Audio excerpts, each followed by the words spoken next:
Have you ever questioned the nature of your reality? This is a question in through line through one of my all-time favorite television series, Westworld. The show is a futuristic dystopia whose POV in season 1 centers around Dolores Abernathy, a young, kind, happy-go-lucky daughter who lives in a quiet western town. Only Dolores doesn't know that she's actually a robot. She is AI, robotics, and completely controlled and programmed by Delos, which is a futuristic company comparable to Apple or Google, any huge tech hub, that owns the intellectual property of the Westworld parks. So Dolores goes about her western town, believing that this is where she lives, where she grew up, but everything she knows are memories that have been implanted into an orb-like brain inside her robotic sleeve. And all of the people that she interacts with are not just newcomers off the train as she thinks, but they are uber wealthy people who have paid an exorbitant fee to be able to go to this park and do whatever they want to these robots. As you can imagine, depending on whether you think that humans are innately good or innately evil, what transpires is utter chaos. No matter what happens, no matter how bad the events of the day, no matter even if Dolores technically has died during that day, the robot wakes up back in Delos headquarters, where Bernard, one of the chief scientists, the chief coders, works to erase her memory from that day, tweak any bugs that might have come up, and essentially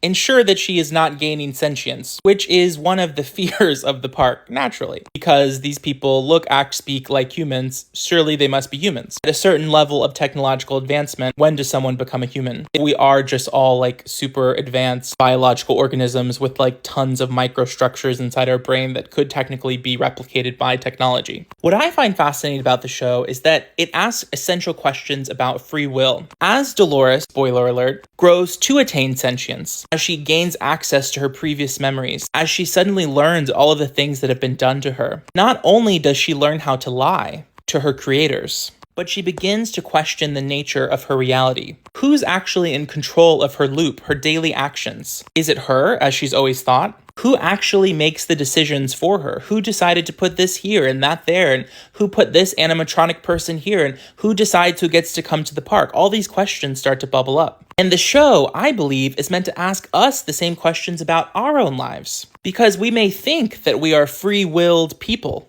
going about our lives to our jobs, whatever. But capitalism, all of these systems are just the Westworld theme park that we live in. A theme park invented by the uber rich, invented by the tech overlords like Delos within the world of Westworld. And the show invites us to think, how similar are we to Dolores? Who actually controls our decisions? Technology companies decide what we're going to do each day.